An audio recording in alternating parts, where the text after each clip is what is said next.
మాట్లాడితే ఎవరు మాత్రం ఏమంటారు నిన్ను? కాబట్టి ఏది ఏమైనా ప్రాణానికి ముప్పు ఉంది, జడ్సన్ ప్రాణాలకు ముప్పు ఉంది. అదే కనుక జరిగితే చాలా తీవ్ర పరిణామాలు ఉంటాయి. గవర్నమెంట్ అనేటువంటిది ఆలోచన చేసుకొని నడవాల్సిన అవసరం ఉందని మరొకసారి సందర్భంగా నేను తెలియజేస్తూ, బక్కా జడ్సన్ గారికి నా పూర్తి మద్దతు ఉంటుంది, బడుగు బలహీన వర్గాల మద్దతు ఉంటుంది, కాంగ్రెస్ పార్టీ మద్దతు ఉంటుంది, అందరిమీ ఒక రేవంత్ రెడ్డిని తప్ప. కాబట్టి ఏది ఏమైనా రేవంత్ రెడ్డి గారు కూడా మద్దతు ఉన్నది అనిపించుకోవాలంటే బక్కా జడ్సన్ గారితో మాట్లాడాలి.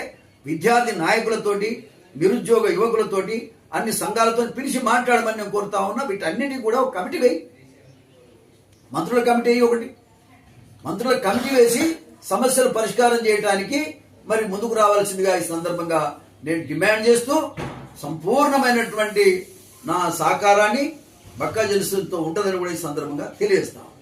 నమస్కారం.